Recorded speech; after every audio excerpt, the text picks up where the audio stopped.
कौन और याई जो एक दूसरे के राइवल्स हैं। याई जो कौन को बिल्कुल भी पसंद नहीं करता, पर एक रात वो उसके साथ एक बहुत ही हॉट वाइल्ड सी नाइट स्पेंड करता है। अब उस वाइल्ड नाइट के बाद से ये राइवल्स लवर्स में कैसे बदलते हैं, चलिए जानते हैं।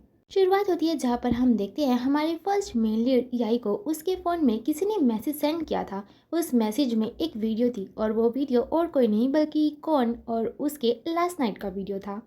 याई तुरंत ही उस नंबर पर कॉल करता है और कहता है ये सब क्या है। कौन कहता है क्या हुआ, अभी कुछ घंटों की तो बात है, इतनी जल्दी भूल गई रात कैसे तुम और ज़्यादा करने को कहे जा रहे थे। सच कहूँ तो मैंने सोचा नहीं था तुम्हारे जैसा इंसान गुस्से वाले फेस को छोड़कर इतने सेक्सी सेक्सी फेसेस भी बना सकता है। याई कहता है भूलो मत, उस वीडियो में तुम भी साफ साफ दिखाई दे रहे हो। कौन कहता है क्या तुम पागल हो, मैं उसमें से अपना फेस सेंसर कर सकता हूँ, भूलो मत। एक बात याद रखना, तुम चाहे कुछ भी कर लो पर तुम कभी मुझे बीट नहीं कर पाओगे। और वो कॉल कट कर देता है। याई को बहुत ज़्यादा गुस्सा आ रहा होता है। उसके बाद हमें दिखाया जाता है कि यहाँ तक इनकी बात पहुँची कैसे। हम देखते हैं आरजू नाम की एक लड़की याई का इंटरव्यू ले रही होती है और उससे पूछ रही होती है कि तुम अपने जूनियर को बिजनेस के बारे में क्या कहना चाहोगी। यही बताता है कि बिजनेस में हमें ट्राई करते रहना चाहिए, रिस्क उठाते रहना चाहिए, आगे बढ़ते रहना चाहिए, अपने गोल पर फोकस करना चाहिए, खुद पर भरोसा करना चाहिए। इधर याई के फ्रेंड्स याई के बारे में बातें कर रहे होते हैं कि याई कितना ज़्यादा हैंडसम है, रिच है और इसके साथ साथ स्टडी में भी अच्छा है। इसकी एक क्वालिटी भी हमारे पास होती तो हमारे पास लड़कियों की कमी नहीं होती। दूसरी तरफ इस आरजू को देखो, ये कितनी ज़्यादा ब्यूटीफुल है, कितनी ज़्यादा प्रीटी है, बिल्कुल एंजल जैसी। आरजू कहती है मुझे तुमसे एक पर्सनल सवाल था, क्या आपकी कोई गर्लफ्रेंड है। याई कहता है नहीं, अभी तो मेरी कोई गर्लफ्रेंड नहीं है। आरजू कहती है थैंक यू सो मच आज के इंटरव्यू के लिए। याई कहता है नहीं नहीं कोई बात नहीं। वैसे क्या तुम इस वेडनेसडे फ्री हो, चलो ना मूवी देखने के लिए चलते हैं और फिर डिनर भी करेंगे। आरजू कहती है ओ वेडनेसडे, मुझे पता नहीं कि मैं फ्री होंगी या नहीं, तो मैं तुम्हें बाद में बता दूंगी। यही कहते हैं हाँ ये ठीक रहेगा, अच्छा ठीक है मैं चलता हूँ। आरजू कहते हैं नहीं नहीं अभी एक ग्रुप फोटो भी होने वाला है, तुम बस थोड़ा सा इंतज़ार करो, बस कुछ ही इंटरव्यू रहते हैं। यही मान जाता है और अपने फ्रेंड्स के साथ जाकर बैठ जाता है। फिर वहाँ पर एंट्री होती है हमारी सेकंड मेन लीड जिसका नाम मांग कौन है, बट हम इसे कौन ही कहेंगे। आरजू फिर कौन का भी इंटरव्यू लेती है। कौन अपना इंटरव्यू दे देता है, उसके बाद उन सभी का ग्रुप फोटो होता है। नेक्स्ट हम देखते हैं याई अपने बाथटब में होता है और उस फोटो के नीचे के कमेंट्स रीड कर रहा होता है। उस फोटो के नीचे काफ़ी लोगों ने कमेंट किया होता है कि कौन कितना ज़्यादा हैंडसम है, कितना ज़्यादा टैलेंटेड है। पर याई याई को देखो, वो तो बस अपनी फैमिली बिजनेस को ही ब्रैग करते रहता है। याई बस रिच है, उसके अंदर और कोई टैलेंट ही नहीं है। या ये सब रीड करता है और उसे बहुत ज़्यादा गुस्सा आ रहा होता है कौन के ऊपर। यही फिर आरजू को मैसेज करता है आफ्टरनून में मूवी देखने के लिए चलें। आरजू कहते हैं सॉरी आज नहीं जा पाएंगे, फिर कभी देखते हैं। यही कहते हैं हाँ हाँ कोई बात नहीं। इधर हम आरजू को देखते हैं जो कौन के साथ बैठी हुई थी। वो कौन से भी कहती है कि मेरे पास ज़्यादा टाइम नहीं है, जल्दी लंच फिनिश करते हैं, इसके बाद मुझे मीटिंग पर भी जाना है। मुझे तो बस बुरा लग रहा था क्योंकि पिछली बार भी मैंने तुम्हें मना कर दिया था, इसीलिए मैं तुम्हारे साथ लंच करने के लिए आई। वैसे क्या तुम्हें मास्टर स्टडी करना है न्यूयॉर्क में। इधर दूर से आरजू और कौन की कोई फ़ोटो क्लिक कर लेता है। इधर भाई अपने डैड के बार में जाता है, अपने ऑफिस में जाकर बैठ जाता है। टेबल पर जी डिज़ाइन का एक कार्ड पड़ा था, वो उसे देखता है और फिर रख देता है। उसके डैड उसे वीडियो कॉल करते हैं और कहते हैं तुमने जी डिज़ाइन का कार्ड देखा। यही कहते हैं हाँ डैड मैंने देख लिया, अब आपके दिमाग में क्या चल रहा है। डैड कहते हैं हम अपने बार को रेनोवेट करने वाले हैं, मंडे को तुम्हारी जी डिज़ाइन के साथ अपॉइंटमेंट भी है। तुम वैसे ही मेरे बार को देख रहे हो तो इसमें भी तुम्हें मेरी हेल्प करनी पड़ेगी। यही कहता है डैड मैंने पहले से ही प्लान बना लिया है, मुझे मेरे फ्रेंड के साथ घूमने के लिए जाना है, प्लीज़ ब्रेक में तो मुझे थोड़ा ब्रेक दो। डैड कहते हैं तुम्हारे लिए तुम्हारे फ्रेंड ज़्यादा इंपॉर्टेंट है या बिजनेस, तुम्हें ये करना ही पड़ेगा और अगर तुम इसमें मेरी हेल्प करोगे तो मैं तुम्हें नए मॉडल की कार भी गिफ्ट करूँगा। याई फिर भी नहीं मानता है। फिर वहाँ पर पार्क और पोंग आ जाते हैं। पार्क और पोंग याई की बॉडी गार्ड्स हैं।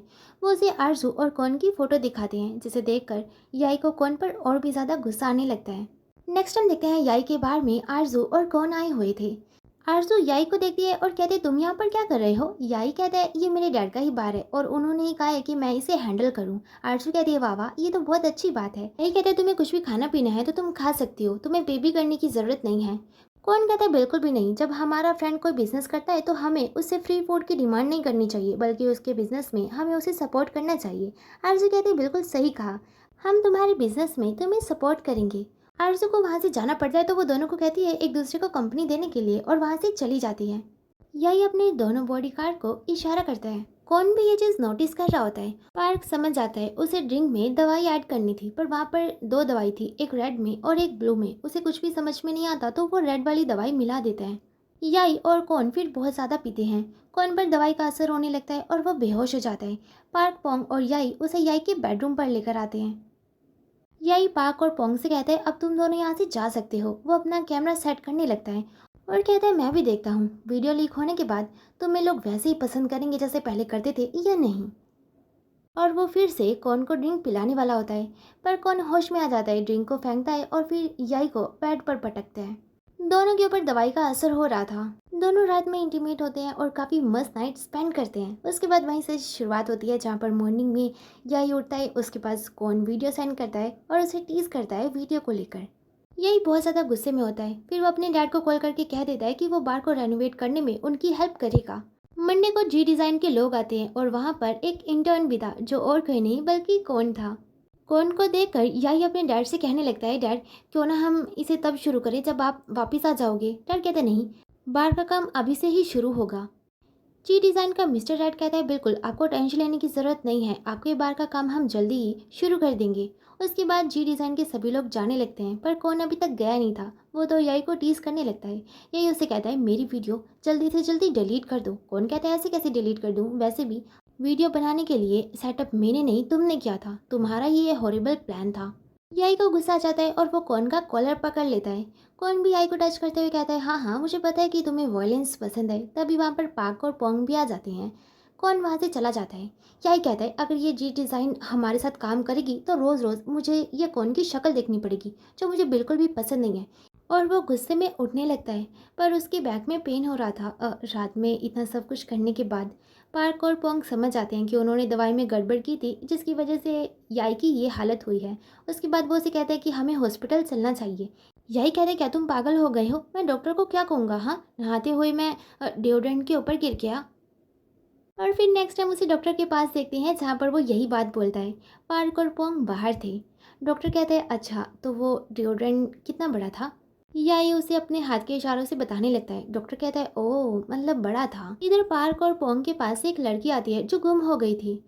वो दोनों उसे रिसेप्शन पर लेकर जाने लगते हैं। जब वो दोनों जा रहे थे तो पीछे से कौन उन्हें देख लेता है। कौन समझ जाता है कि याई यहीं पर है। वो याई के पास चला जाता है। डॉक्टर कहता है तुम कौन हो। याई कहता है ये कौन। तभी कह देता है मैं इसका बॉयफ्रेंड हूँ। डॉक्टर कहता है ओह तो मैं समझ गया, कुछ भी सीरियस नहीं है, मैं तुम्हें क्रीम लिख कर देता हूँ, तुम बस वो लगा लेना। दोनों बाहर आते हैं जहाँ पर याई कहता है तुमने डॉक्टर से ऐसा क्यों कहा कि तुम मेरे बॉयफ्रेंड हो, उसे लगेगा कि हम कपल हैं। और दूसरी बात तुम यहाँ पर क्या कर रहे हो, क्या तुम मुझे फॉलो कर रहे थे। कौन कहता है बिल्कुल भी नहीं, हम बस इस हॉस्पिटल को रेनोवेट करने वाले थे। मैंने बाहर पाक और पोंग को देखा तो मैं समझ गया कि तुम अंदर होगे। याई कहता है पाक पोंग कहाँ गए। कौन कहता है मुझे नहीं पता। याई कहता है मैंने तुमसे पूछा भी नहीं है। कौन कहता है पर मैं आंसर करना चाहता था। याई फिर वहाँ से चला जाता है पोंग के पास और कहते तुम दोनों कहाँ पर चले गए थे। तुम्हें पता है कौन अंदर आ गया था। नेक्स्ट हम देखते हैं कौन को, जिसे मिस्टर रैट को सनराइज बार के प्रोजेक्ट का ड्राइव सेंड करना था, पर गलती से उसने अपने और याई की वीडियो वाला ड्राइव सेंड कर दिया। वो फटाफट से भागता है मिस्टर रैट को रोकने के लिए। मिस्टर रैट बस वीडियो को ओपन करने ही वाले थे तभी लाइट चली जाती है और ये सब कौन कर रहा था, कौन ने लाइट ऑफ कर दी थी। फिर वो फाइनली उस ड्राइव को सेफली घर लेकर आता है और उसके बाद उसके ऊपर क्यूट सा ड्रैगन का स्टिकर लगा देता है ताकि वो फिर से इसे घुमा ना दे। याई कौन का पीछा कर रहा होता है पर उससे उसे कोई फ़ायदा होता नहीं है। उसकी बहन यिंग उसे कॉल करती है और कहती है डैड आ गए हैं, लंच करने के लिए तुम्हें भी बुला रहे हैं।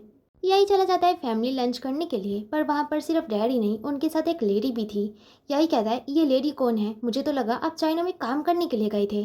डैड कहते हैं ये वहाँ पर मेरी कलीग थी। याई कहता है तो फिर एक कलीग को आप अपनी फैमिली लंच के टाइम क्यों लेकर आए हैं। यिंग उससे कहते हैं कम ऑन खाना खा लो वरना ठंडा हो जाएगा। यही कहता है मतलब आपको भी ये बात पहले से ही पता थी है ना। और वो गुस्से में वहाँ से चला जाता है बिना कुछ खाए पिए। यूनिवर्सिटी में हम कौन को देखते हैं जो कि अपने जूनियर को डिज़ाइन के बारे में बता रहा होता है। क्लास खत्म हो जाती है, उसके बाद वो वहाँ से जाने वाला होता है तभी तीन जूनियर उसके पास आती हैं और कहती हैं क्या आप हमारे साथ पूल पार्टी में जाना चाहेंगे। कौन मान जाता है। इधर हम याई के डैड को देखते हैं जो पाक और पोंग से कह रहे थे याई को देखो वो कहाँ गया है, उसने अभी तक कुछ भी नहीं खाया है, उसे ढूंढो और उसे खाना भी खिला देना। इधर याई अपसेट होता है और अपने फ्रेंड डा को बुला लेता है। डा कहते हैं क्या हुआ। यही कहता है बस मेरा मूड सही नहीं था इसीलिए मैंने तुम्हें बुला लिया। वैसे तुम्हारे कोई प्लान्स तो नहीं है क्या, तुम कहीं जाने वाली हो? वह कहती है हाँ, इसके बाद मैं पूल पार्टी में जाने वाली हूँ। तुम्हें पता है वहाँ पर एक हैंडसम सा लड़का भी आने वाला है, तुम्हारी ही यूनिवर्सिटी का, आर्किटेक्चर डिपार्टमेंट से। यही समझ आता है कि ना किसी और की नहीं, कौन की बात कर रही है, तो वो भी पूल पार्टी में जाने के लिए मान जाता है। और कौन सच में वहाँ पर आया हुआ था और वो बहुत ज़्यादा हॉट लग रहा होता है। याई की नज़र कौन के ऊपर नहीं बल्कि कौन के फ़ोन के ऊपर थी। कौन जब आसपास नहीं होता तो याई उसके बैग के पास जाता है, उसमें से उसका फ़ोन निकालता है, पर उसे पासवर्ड नहीं पता था। तो वो फ़ोन को अपने पैरों से कुचलता है और उसे ख़राब कर देता है।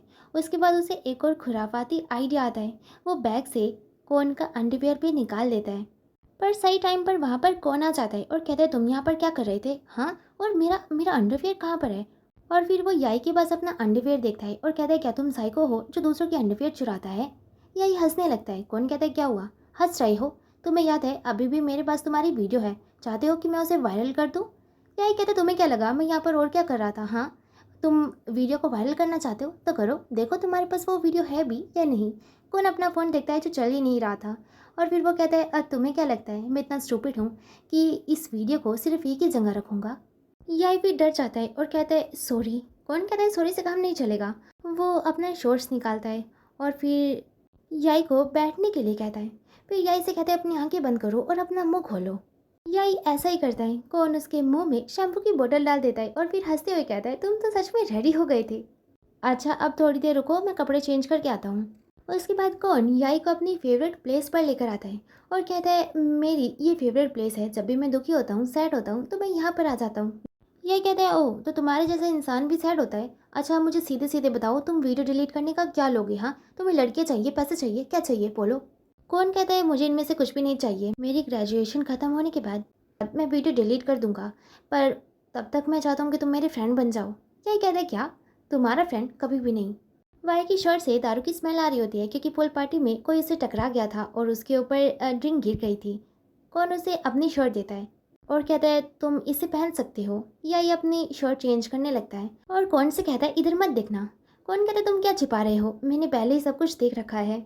यही फिर आकर बैठ जाता है और कहता है यहाँ पर कितना ज़्यादा अंधेरा है, तुम साफ साफ चांद को देख सकते हो, मुझे नहीं पता था कि एयरपोर्ट के पास ऐसी भी कोई जगह होगी। कौन कहता है हाँ ये मेरा फेवरेट प्लेस है। एक बार मैं एग्ज़ाम में फेल हो गया था, तब मैं सैड होकर यहीं पर बैठा था और मैंने विश मांगी थी। मैंने विश किया कि मैं एक अच्छे प्लेस पर हूँ, अच्छे लोगों से मिलूँ। और जब मैंने ये बात बोली तब अचानक से वहाँ पर फायरफ्लाइज आने लगी और उड़ने लगी। मुझे समझ में नहीं आया ये नेचुरल था, मैजिक था या क्या था। यही कहता है पर मुझे तो यहाँ पर अब कोई भी फायरफ्लाइज दिखाई नहीं दे रही। कौन कहता है शायद उस दिन दिखाई देंगी जब हम दोनों फ्रेंड्स होंगे। कौन फिर याई को स्वीट नूडल्स खिलाने के लिए एक प्लेस पर लेकर जाता है जहाँ के नूडल्स याई को बहुत ज़्यादा अच्छे लगते हैं। वो कहता है तुम मेरे बार में आओगे तो इस नूडल्स को लेकर आना, ये सच में काफ़ी ज़्यादा टेस्टी हैं। कौन कहता है हाँ हाँ बिल्कुल। उसके बाद याई की नज़र जाती है ओल्ड के कपल के ऊपर और वो कहता है मैं इमेजिन नहीं कर सकता दो लड़के साथ में किस तरीके से ग्रो करते हैं। कौन कहता है क्यों, क्या दो लड़के एक दूसरे से प्यार नहीं कर सकते? याई कहता है नहीं, मेरे कहने का वो मतलब नहीं था। भले ही दो लड़के एक दूसरे से कितना भी प्यार क्यों ना करते हों, पर वो लीगली यहाँ पर शादी तो नहीं कर सकते। कौन कहता है हाँ तुमने सही ही कहा, पहले ही प्यार की कोई लिमिटेशन नहीं है, पर फिर भी लॉ के अनुसार वो शादी नहीं कर सकते। इस 2024 से लेके 25 के बीच में ये नियम आया कि थाईलैंड में सेम जेंडर मैरिज कर सकते हैं, लीगली मैरिज कर सकते हैं, उन्हें मैरिज सर्टिफिकेट में मिलेगा।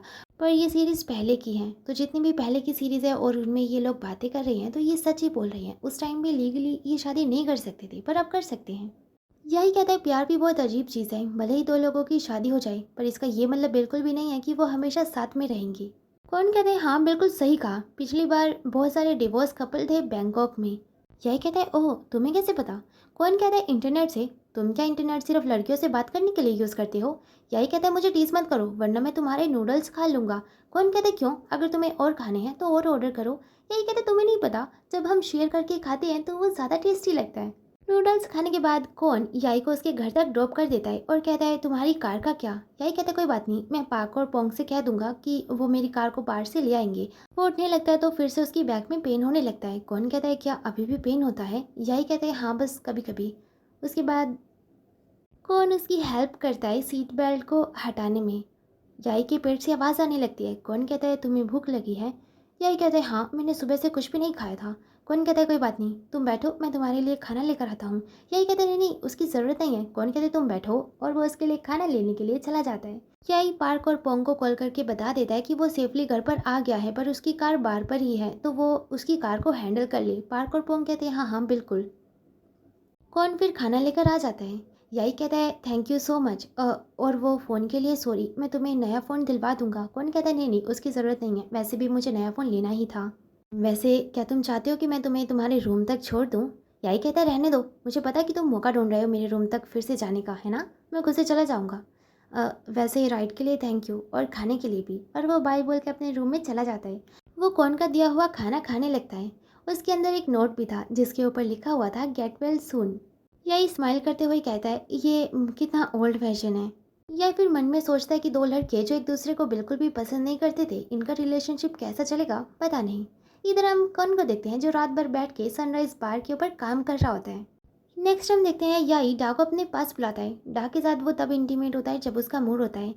डा उसे कहते हैं क्या बात है, तुम्हें कोई गर्लफ्रेंड मिल गई? इतने टाइम से तुमने मुझे ये सब करने के लिए नहीं बुलाया। और वो टूल भी यूज़ कर रही थी याई से बात करने के लिए। यही कहता है रुक जाओ, मेरा मूड नहीं है। डा कहती है मूड नहीं है तो मुझे बुलाया क्यों, मेरा टाइम वेस्ट करने के लिए? यही कहता है नहीं ऐसी बात नहीं है।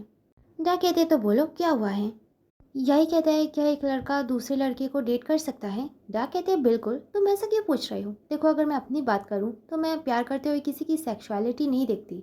मुझे लगता है तुम्हें थोड़ा टाइम अकेले रहना चाहिए खुद को समझने के लिए। मैं चलती हूँ। यही कहता है क्या मैं तुम्हें घर तक ड्रॉप कर दूँ? डा कहते हैं नहीं उसकी ज़रूरत नहीं है, मैं चली जाऊँगी। और वो वहाँ से चली जाती है। यही कौन को मैसेज करता है क्या तुम्हें नया फ़ोन मिल गया? इधर पार्क और पोंग को लगता है कि याई उनसे गुस्सा है, क्योंकि याई ने जब कहा था कौन का फ़ोन चोरी करने के लिए तो दोनों ने मना कर दिया था।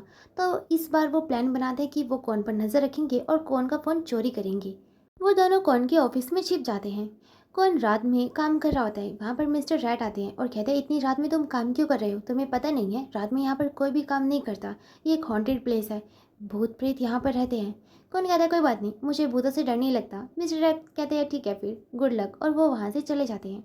कौन अपना काम ही कर रहा होता है तभी वहाँ की लाइट चली जाती है।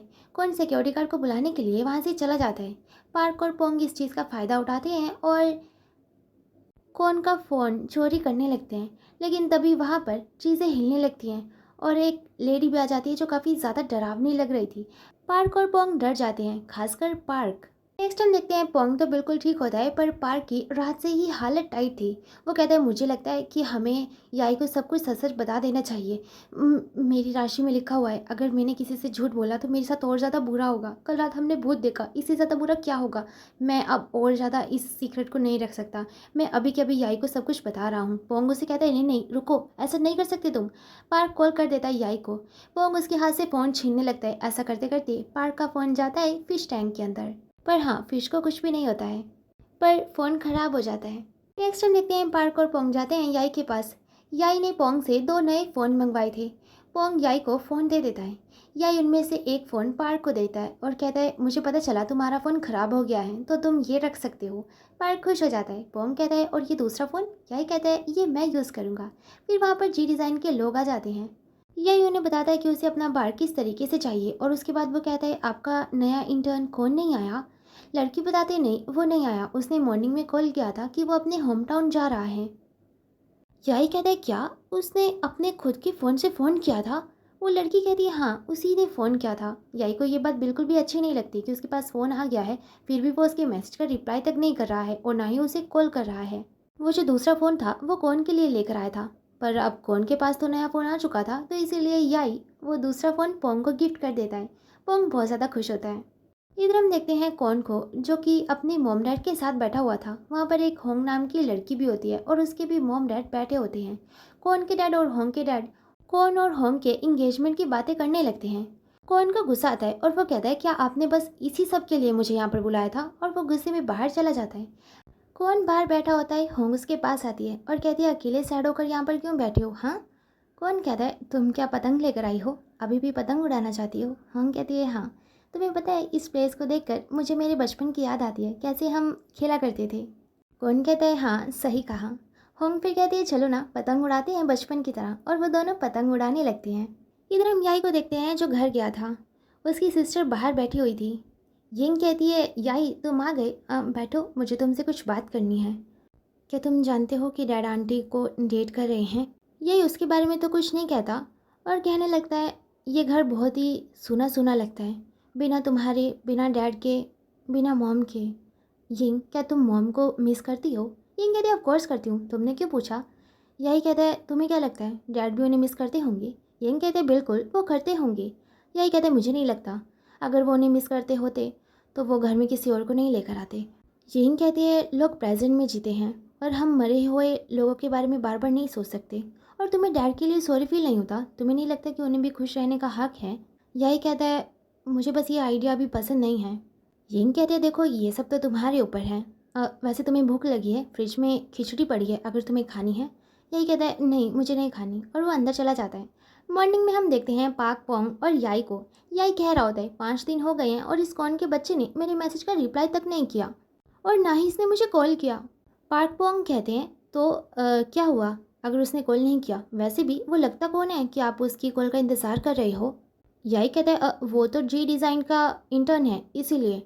तुम्हें पता है, मुझे अननोन नंबर से कॉल आई जा रही है, मुझे लगता है वो स्कैमर्स हैं, पर नहीं, वो कौन भी तो हो सकता है। नहीं नहीं, वो स्कैमर्स ही होंगे। पार्क और पोंग कहते हैं, अगर तुम्हें कौन से बात करनी है तो तुम जी डिज़ाइन से उसका नंबर क्यों नहीं ले लेते? यही कहते हैं, नहीं नहीं, मैं क्यों सिर्फ पहले कॉल करूँगा, वो मुझे करे। वैसे मैं काम करने के लिए बाहर जाने वाला हूँ। पोंग, तुम कहाँ जाने वाले हो? पोंग कहते हैं, मैं अपने रूम में गेम्स खेलूँगा। पार्क कहते हैं, मैं भी पोंग के रूम में गेम खेलूँगा। यही कहता है, तुम दोनों साथ में? पार्क कहता है, हम दोनों डेट नहीं कर रहे हैं। पोंग कहता है, तुम चुप रहोगे? यही कहता है, सबकी पेयर्स हैं, बस मेरा ही कोई नहीं है। फिर हम देखते हैं, याई कैफ़े में होता है, उसे आरजू की कॉल आती है जो कह रही होती है, मुझे तुम्हें एक गुड न्यूज़ देनी थी। मैं जहाँ पर जॉब करना चाहती थी वहाँ पर मुझे जॉब मिल गई। मैं सेलिब्रेशन करना चाहती हूँ, क्या इस फ्राइडे तुम फ्री हो? क्या तुम मुझसे मिल सकते हो? याई देखता है कौन ने अभी तक उसके मैसेज का रिप्लाई नहीं किया था। याई ने उससे पूछा था कि क्या फ्राइडे को हम कुछ खाने पीने के लिए चलें, और कौन ने वो सीन भी नहीं किया था और उसका रिप्लाई तक नहीं किया था। तो वो कह देता है, मैं देखूँगा, मेरा शेड्यूल चेक करके मैं तुम्हें बता दूंगा। आरजू कहती है, ठीक है, मैं तुम्हें टाइम और डिटेल बता दूंगी। इधर हम देखते हैं, कौन सैड होकर बैठा होता है। मोम उसके पास आती हैं और कहती हैं, कौन, मुझे पता है कि तुम और होंग एक दूसरे से शादी नहीं करना चाहते, ये बस एक अरेंज मैरिज है, पर आज के ज़माने में कौन ही अरेंज मैरिज करता है। मैं तुम्हारे डैड को समझाऊंगी, पर मुझे लगता है तुम्हें भी उनसे बात करनी चाहिए। बाकी जहाँ तक मेरी बात है, मैं तुम्हें कभी भी किसी से भी प्यार करने से नहीं रोकूंगी। कौन कहता है, मोम अगर मुझे लड़के पसंद हो तो भी नहीं? मोम कहते हैं, बिल्कुल भी नहीं। पर क्या पहले से कोई तुम्हें मिल गया है? कौन स्माइल करने लगता है। मोम कहते हैं, मैं समझ गई, पक्का कोई है ना? मुझे उसकी फ़ोटो दिखाओ। कौन याई की फ़ोटो दिखा देता है। मोम बहुत ज़्यादा खुश होती हैं और कहती है, ये तो सच में बहुत ज़्यादा क्यूट है, मैं इससे मिलना चाहती हूँ, कब मिलवाओगे? लेकिन कौन कुछ नहीं कहता और वहाँ से चला जाता है। कौन और होंग साथ में बैंकॉक जाते हैं क्योंकि होंग को बैंकॉक में जॉब ढूंढनी थी। वो दोनों साथ में उसी कैफ़े में चले जाते हैं जहाँ पर पहले से याई था। याई कौन को एक लड़की के साथ देखता है तो उसे बहुत ज़्यादा गुस्सा आता है और वो गुस्से में वहाँ से चला जाता है। रात में हम देखते हैं, याई जा रहा होता है, उसे कौन रोक लेता है और कहते, तुम कहाँ जा रहे हो? याई कहता है, इसे तुम्हें क्या, हाँ वैसे भी तुम्हें मेरी कोई नहीं पड़ी। कौन कहता है, तुम्हें कौन कह रहा है कि मुझे तुम्हारी परवाह नहीं है? याई कहता है, अगर परवाह होती तो मेरे मैसेज का रिप्लाई करते, 7 दिन हो गए हैं, तुमने मुझे कॉल तक नहीं किया और ना ही अपने लाइन आईडी पे मेरे मैसेज चेक किए। कौन कहता है, मेरा पुराना लाइन अकाउंट चल नहीं रहा है और मैंने नंबर भी चेंज कर दिया है, मैंने अपने नए नंबर से तुम्हें कितनी बार कॉल किया पर तुमने एक बार भी पिक नहीं किया। यही कहता है, ओह तो तुम कॉल कर रहे थे, मुझे लगा स्कैमर्स हैं। कौन कहता है, तो कंप्लेन क्यों कर रहे हो, अपना फ़ोन दो। यही अपना फ़ोन दे देता है। कौन उसे अपनी नई लाइन आईडी दे देता है और कहता है, अब तुम मुझे मैसेज कर सकते हो जब भी तुम्हें मेरी याद आए। यही कहता है, तुम्हारी याद किसको आती है, मुझे तुम्हारी याद नहीं आती। कौन कहता है, रहने दो, मैंने पाक और पोंग से पूछा था कि तुम मुझे मिस कर रहे थे। अच्छा ठीक है, मैं घर जा रहा हूँ, मेरी याद आए तो मुझे मैसेज कर लेना। यही उसे जर्क कहता है। नेक्स्ट हम देखते हैं, पार्क और पोंग काम कर रहे होते हैं, मतलब कि बार में होते हैं और रेनोवेशन का काम देख रहे होते हैं। वहाँ पर हमारा इंटर्न कोन आ जाता है और कहता है, क्या आज याई नहीं आने वाला? पार्क और पोंग कहते हैं, नहीं, वो बहुत ज़्यादा बिजी रहते हैं तो आज शायद वो नहीं आ पाएंगे। कौन कहता है, ओह अच्छा, वैसे अब वो मुझे कहाँ मिलेगा? पार्क और पोंग बता देते हैं कि कहाँ मिलेगा। कौन चला जाता है याई के पास। याई कहता है, तुम यहाँ पर, तुम्हें कैसे पता मैं यहाँ पर हूँ? कौन कहता है, मैं नहीं बताऊँगा। यही कहता है, मुझे पता है, पाक और पोंग ने तुम्हें बताया होगा। वैसे तुमने मुझे यहाँ तक फॉलो क्यों किया, हाँ? कौन कहता है, क्यों, क्या मैं कर नहीं सकता? वैसे क्या अभी भी तुम्हें स्केटबोर्ड खेलना पसंद है? यही कहते हैं हाँ, ये मेरा सेफ ज़ोन है। जब भी मैं परेशान होता हूँ या दुखी होता हूँ तो मैं यहाँ पर आ जाता हूँ स्केटबोर्ड खेलने के लिए। इससे मुझे अच्छा लगता है। कौन कहता है क्यों? तुम क्यों परेशान हो? क्या कोई फैमिली प्रॉब्लम है? यही एकदम से कौन की तरफ देखने लगता है। कौन कहता है रिलैक्स, तुम मुझसे कुछ भी शेयर कर सकते हो। अगर हम फ्रेंड्स बनने वाले हैं तो हमें हर चीज़ के बारे में बात करनी चाहिए। कोई भी पर्सन क्यों ना हो, उसे 100% वो चीज़ें नहीं मिल सकती जो उसे चाहिए। कुछ ना कुछ सेक्रीफाइस करना पड़ता है हमारे लव्ड वन को खुश करने के लिए, खासकर हमारी फैमिली को। याई ये सब सुनकर कहता है, क्या तुम सच में मेरी परवाह करते हो? कौन कहता है हाँ, और वो याई के क्लोज जाकर उसे किस कर लेता है। याई कहता है मैं चलता हूँ, और वो बाइक कह के वहाँ से चला जाता है। और रात में हम इसी याई को देखते हैं जो अपने बेडरूम में होता है, इंस्टाग्राम पे कौन की फ़ोटोज़ देख रहा होता है। उसे देख के वो खुद को कंट्रोल नहीं कर पाता और खुद को टच करता है।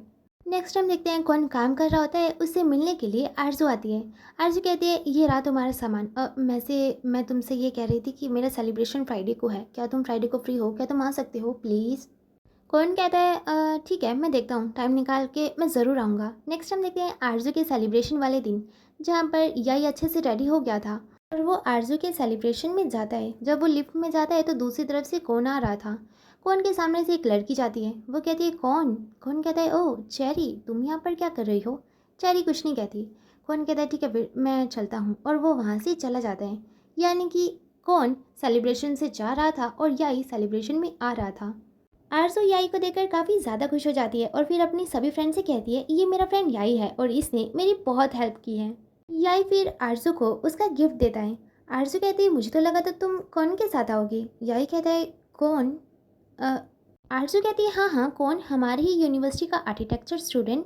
याई कहता है ओह कहीं वो तुम्हारा जूनियर तो नहीं? आरज़ू कहती है हाँ हाँ हम दोनों सेम ही लाइन से हैं। और उसके बाद आरज़ू अपने फ्रेंड से बात करने लगती है। आरज़ू के पीछे नाइन नाम का एक लड़का था।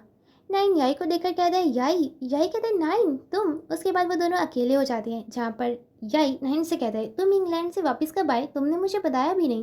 नाइन कहता है अगर बता देता तो सरप्राइज़ कैसा रहता। हाँ, याई कहता है हाँ बात तो सही है, वैसे 3 साल हो गए हम एक दूसरे से मिले नहीं। तुम्हारे अब्रॉड जाने के बाद हम आउट ऑफ टच हो गए। नाइन कहता है हाँ, वहाँ पर मैं बहुत ज़्यादा बिजी रहता था काम में, पर अब मैं थाईलैंड आ गया हूँ काम के लिए, क्योंकि मेरा जो इंग्लैंड में पार्टनर था अब वो थाईलैंड में काम करना चाहता है। और तुम्हारे बिजनेस का बताओ कैसा चल रहा है? यही कहता है हाँ अच्छा चल रहा है, मेरे डैड बार को फिर से रेनोवेट करवा रहे हैं। नाइन कहता है अच्छी बात है, और तुम्हारे डैड कैसे हैं? यही कहता है हमेशा की तरह मीन। नाइन कहता है ऐसा मत बोलो, तुम्हारे डैड तुमसे प्यार करते हैं। यही कहते हैं हाँ मैं जानता हूँ, पर वो काम में बहुत ज़्यादा बिजी रहते हैं। काम के लिए वो एक जगह से दूसरी जगह जाते रहते हैं। नाइन कहते हैं तो क्या हुआ, वैसे भी जो भी बिजनेस है वो तुम्हारे डैड के बाद तुम्हारी रिस्पॉन्सिबिलिटी बन जाएगा। वैसे और सब कुछ कैसा चल रहा है? अब तो तुम काफ़ी ज़्यादा हैंडसम हो, काफ़ी सारी लड़कियां तुम्हारे पीछे होंगी है ना? यही कहते हैं नहीं ऐसा कुछ भी नहीं है, और तुम्हारे बारे में बताओ क्या कोई है? नाइन कहता है अगर मैं कहूँगा कोई नहीं है तो तुम यकीन करोगे? यही कहते हैं हाँ बिल्कुल करूँगा, और वो ऐसी ही बातें करने लगते हैं। थोड़ी देर बाद याई अपनी कार के पास आता है और वो देखता है उसके कार की चाबी गुम हो गई है। नाइन वहाँ पर आता है और कहता है क्या हुआ? याई कहता है मेरे कार की चाबी गुम हो गई है। नाइन कहता है कोई बात नहीं, मैं तुम्हें घर तक ड्रॉप कर देता हूँ। यही कहता है नहीं नहीं उसकी ज़रूरत नहीं है, मैं पार्क और पोंग से कह दूंगा। नाइन कहता है ठीक है फिर मैं चलता हूँ, पर अगर ज़रूरत पड़े तो मुझे कॉल कर लेना। यही कहते हैं हाँ हाँ बिल्कुल। नाइन वहाँ से चला जाता है। याई पार्क और पोंग को कॉल करता है, पर वो दोनों गेम में मगन थे और कॉल पिक ही नहीं करते। यही कौन को मैसेज करके पूछता है कैसे हो? कौन कहता है सारा दिन काम करके थक चुका हूँ पूरी तरीके से। यही को लगता है कि अब मुझे कौन को परेशान नहीं करना चाहिए और पैदल ही निकल जाना चाहिए घर के लिए। वो वहाँ से जाने लगता है। रास्ते में ही वो कौन को देखता है एक लड़की के साथ। वो लड़की शायद से चेहरे ही थी। वो दोनों इंटीमेट हो रहे थे। कौन भी यही को देखता है और फिर उस लड़की से कहता है तुम यहाँ से चली जाओ। वो लड़की वहाँ से चली जाती है। यही कहता है ये सब क्या है? हाँ, तुम इस लड़की के साथ क्या कर रहे थे? अब मुझे समझ में आ रहा है वो होंग तुम्हारी सिर्फ जूनियर नहीं है। अब मुझे समझ में आ रहा है कि तुमने आरजू के सेलिब्रेशन को मिस क्यों कर दिया, क्योंकि तुम किसी लड़की के साथ ही होगे है ना? कितनी लड़कियों के साथ हो तुम? हाँ, तुम्हें बिल्कुल भी तरस नहीं आता उन लड़कियों पर, और वो उसे पंच करता है। कौन उसे कहता है मैं तुम्हें कह रहा हूँ ना ऐसा कुछ भी नहीं है, और तुम मुझे कह रहे हो? तुमने खुद को देखा है, तुम क्या मुझसे कम हो? तुम भी मेरे जैसे ही हो। तुम्हें उन लड़कियों के लिए बुरा नहीं लग रहा, तुम्हें खुद के लिए बुरा लग रहा है, क्योंकि तुम मेरे लिए फील करने लगे हो, तुम मुझे लाइक करने लगे हो। यह एक गुस्से में कहता है, अगर वो वीडियो क्लिप की बात नहीं होती तो अब तक मैं तुमसे बात भी नहीं कर रहा होता। और वो फिर से पंच करता है। इस बार कौन को भी गुस्सा आ जाता है। वो याई को पंच करता है और कहता है, क्या क्या सच में तुम्हें ऐसा लगता है कि अगर वो वीडियो की बात नहीं होती तो तुम अब तक मेरे पास नहीं होते? याई कहता है, हाँ, और अब सच कहूँ तो मुझे फ़र्क भी नहीं पड़ता है। तुम्हें वो वीडियो वायरल करनी है तो कर दो।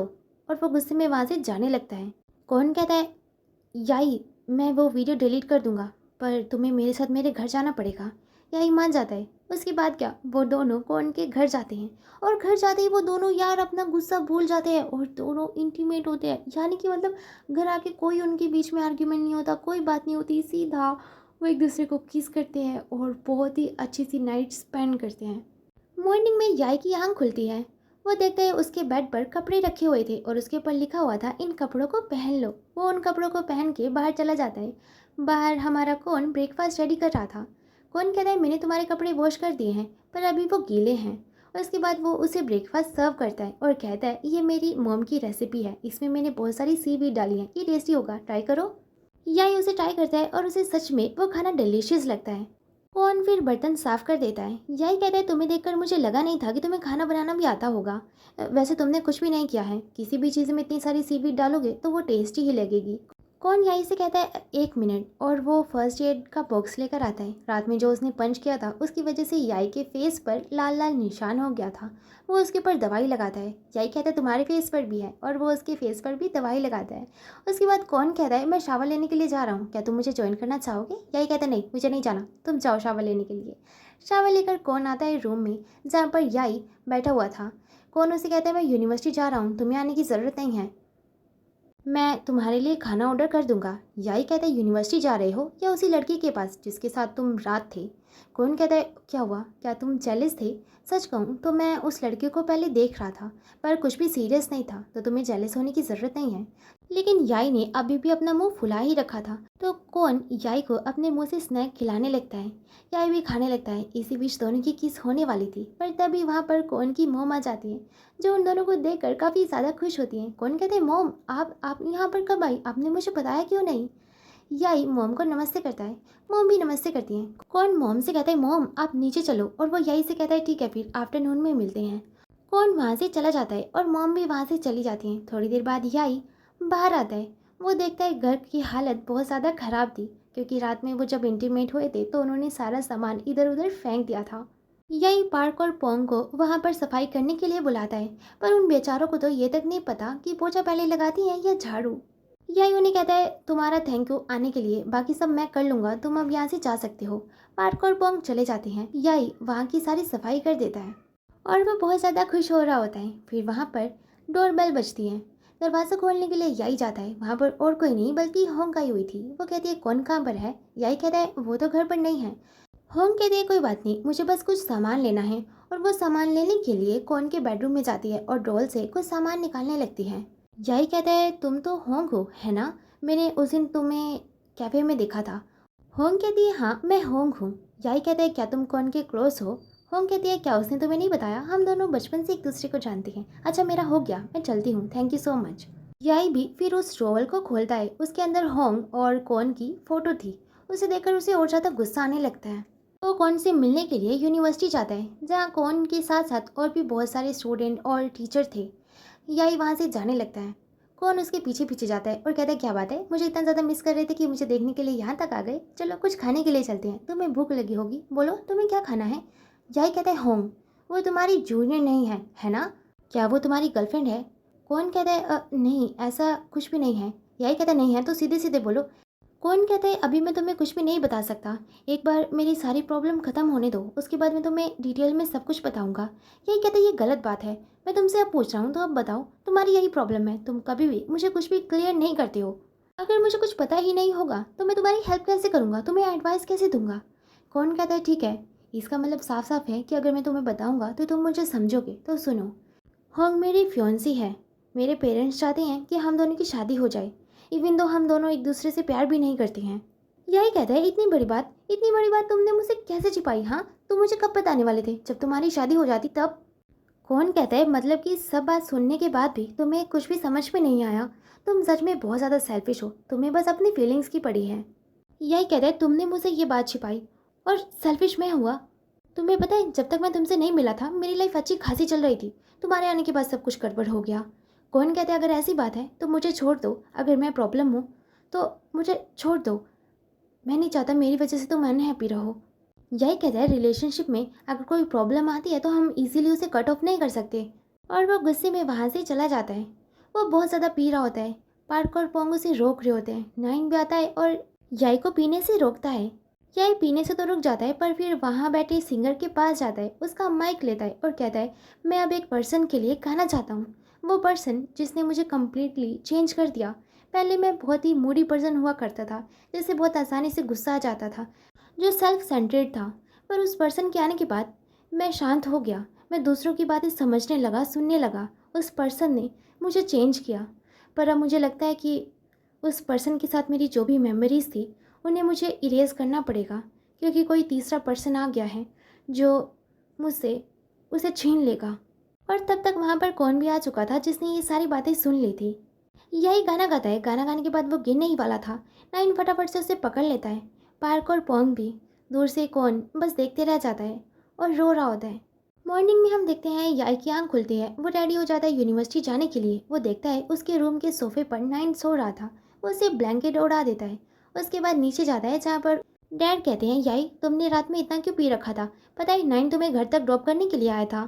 याई कहता है हमारे घर में इतने सारे रूम्स हैं तो आपने नाइन को मेरे रूम में सोने के लिए क्यों कहा। डैड कहते हैं क्योंकि मैं नहीं चाहता था कि तुम पीकर अपने रूम को डिस्ट्रॉय कर दो। नाइन ने कहा कि वो तुम्हें संभाल लेगा तो इसीलिए मैंने उसे तुम्हारे रूम में सोने दिया। याई फिर जाने लगता है। आंटी कहती है जाने से पहले हमारे साथ बैठकर ब्रेकफास्ट कर लो। याई कहता है नहीं मुझे नहीं करना, आज पहला दिन है सेमेस्टर के बाद, मुझे मेरे फ्रेंड से मिलना है।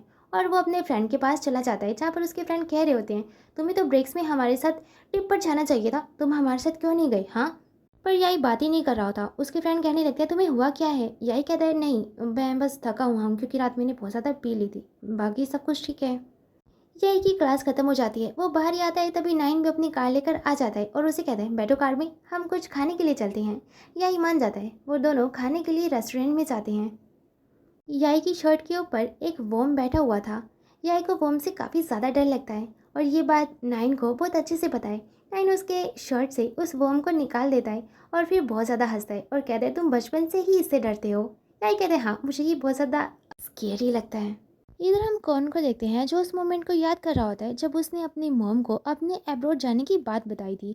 मॉम ने उसे कहा था क्या तुम श्योर हो, ये तो प्रॉब्लम से भागना हुआ। और दूसरा, जो लड़का रूम में है क्या वो गुस्सा नहीं करेगा जब उसे पता लगेगा कि तुम अब्रॉड जा रहे हो स्टडी के लिए।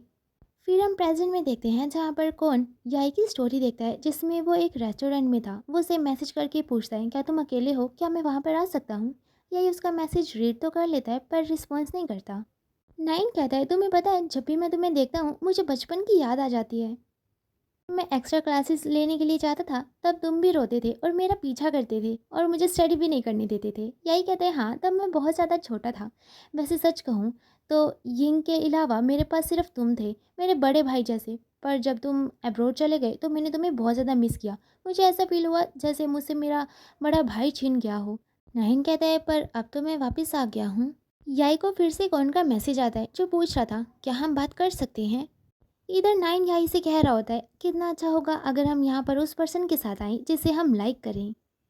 पर याई कुछ रिस्पॉन्स नहीं करता। नाइन कहता है याई क्या हुआ, क्या कोई प्रॉब्लम है। याई कहता है हाँ प्यार की प्रॉब्लम है, पता है मैं थक चुका हूँ इस प्यार व्यार से। नाइन देखता है याई के शूज़ पर सॉस लगा हुआ था तो वो उसे साफ़ करने लगता है। याई मना भी करता है पर नाइन साफ़ कर देता है और कहता है ये तो तुम्हारे हाई स्कूल के शूज़ हैं, क्या तुम अभी भी इन्हें ही पहनते हो। यही कहते हैं हाँ ये मेरे लिए काफ़ी कंफर्टेबल हैं तो कभी कभी मैं इन्हें पहन लेता हूँ। नाइन कहता है प्यार भी शूज़ की तरह होता है, जो हमें पसंद आता है प्रिटी लगता है वो हमें फिट नहीं आता। यही कहते हैं वाह वाह, तो बताओ तुम्हारा प्यार कैसा है, तुम्हें किस टाइप के लोग पसंद है। नाइन कहता है मैं बताऊं तो मुझे ऐसे लोग पसंद है जिनके साथ मुझे कंफर्टेबल फील हो। याई कहते हैं अच्छा वो कौन है। नाइन याई को किस कर लेता है क्योंकि वो याई को पसंद करता है। दूर से कौन इन दोनों को देख लेता है। वो याई के लिए स्वीट नूडल्स भी लेकर आया था जो एक बार याई ने उसे लाने के लिए कहा था। वो बहुत ज़्यादा रोता है और वहाँ से चला जाता है। उसके बाद याई नाइन से कहता है तुमने ऐसा क्यों किया। नाइन कहता है सॉरी। याई कहता है ठीक है मैं चलता हूँ और वो वहाँ से चला जाता है। फिर कौन उस मोमेंट को याद करने लगता है जब वो पहली बार याई से मिला था। ये बात है बचपन की, जब कौन होंग के साथ पतंग उड़ा रहा था। वहाँ पर छोटा सा याई आता है और कहता है क्या मैं भी खेलूँ। कौन कहता है हाँ हाँ तुम खेल सकते हो। फिर वहाँ पर यिंग आ जाती है याई को बुलाने के लिए। याई कौन से कहता है "अ, तुम्हारा नाम क्या है"। कौन अपना नाम बताता उससे पहले ही याई और यिंग की मोम आ जाती है जो दोनों को वहाँ से ले जाती है। याई तो चला जाता है पर उसका लॉकेट वहीं पर गिर जाता है जो कौन अपने पास रख लेता है और आज तक कौन के पास वो लॉकेट था। कौन ने अपनी मास्टर स्टडी के लिए फॉर्म फिल कर दिया था। तो वो पन को कॉल करके कहता है क्या मैं इसे कैंसिल कर सकता हूँ। पन बताते हैं नहीं नहीं ये चेंजेबल बिल्कुल भी नहीं है। इधर हम देखते हैं याई और नाइन को, जहाँ याई नाइन से कह रहा होता है सॉरी मुझे फिर से राइड के लिए तुम्हें परेशान करना पड़ा। नाइन कहता है नहीं नहीं ऐसा कुछ भी नहीं है और उस रात के लिए सॉरी। याई कहता है कोई बात नहीं पर ऐसा फिर से मत करना, तुम मेरे लिए भाई जैसे हो और मुझे लगता है हमारा यही रिश्ता सही है। नैन कहता है हाँ मैं समझता हूँ। यही कहता है ठीक है फिर मैं चलता हूँ बार को देखने के लिए। वो जाता है मिस्टर रैड के पास और कहता है मुझे डिज़ाइन बहुत अच्छा लगा, वैसे इसका डिज़ाइनर कौन था। मिस्टर रैड कहते हैं हमारा इंटर्न कौन। याई का फेस बन जाता है। मिस्टर रैड कहते हैं ओ सॉरी हमने अपने इंटर्न से डिज़ाइन बनवाया पर आपको यकीन नहीं होगा वो बहुत ही अच्छा है इस काम में, उसे अवार्ड भी मिल चुका है। याई कहता है नहीं नहीं ऐसी बात नहीं है। फिर वहाँ पर कौन भी आ जाता है। मिस्टर रैट कहते हैं ठीक है फिर आप कौन से बात कीजिए, इतना मैं पोंग और पार्क के साथ बार को देख कर आता हूँ। और वो पोंग और पार्क के साथ वहाँ से चला जाता है। कौन याई को डिज़ाइन के बारे में बताने लगता है। याई कहता है मैं इस बेडरूम को बाथरूम में चेंज करना चाहता हूँ क्योंकि उस रात हमारे बीच में जो कुछ भी हुआ उस मेमोरी के हिसाब से यहाँ पर टॉयलेट ही होना चाहिए। गैस मैं बता दूँ इस बार में याई का एक बेडरूम भी है जहाँ पर कौन और याई उस दिन इंटीमेट हुए थे। कौन कहता है इतना टाइम मेरे साथ रहने के बाद भी तुम बस यही सोच सके। यही कहता है एक्सक्यूज़ मी अपने क्लाइंट से प्यार से बात करो। कौन कहता है याई क्या तुम मुझसे बात करोगे। यही कहता है नहीं बात करने के लिए अब कुछ है ही नहीं। कौन कहता है हमारी फाइट को अभी इतना टाइम भी नहीं हुआ और तुमने किसी और को किस भी कर लिया, मैंने देखा था तुम्हें। कौन था वो, क्या तुम भूल गए सब। यही कहता है तुम्हारे बारे में मुझे कुछ भी याद नहीं करना, वो सब वेस्ट ऑफ टाइम था। कौन कहता है तुम्हारे लिए होगा पर मेरे लिए नहीं। यही कहता है प्लीज़ कौन मुझे अकेले छोड़ दो और यहाँ से चले जाओ। कौन वहाँ से जाने लगता है पर जाने से पहले वो याई का लॉकेट याई के हाथ में देकर जाता है। याई उस लॉकेट को देखता है और उसे याद आता है कि ये तो वही लॉकेट है जो उसकी मॉम ने उसे दिया था। नेक्स्ट हम मॉर्निंग में देखते हैं याई के हाथ में फ्लावर्स होते हैं।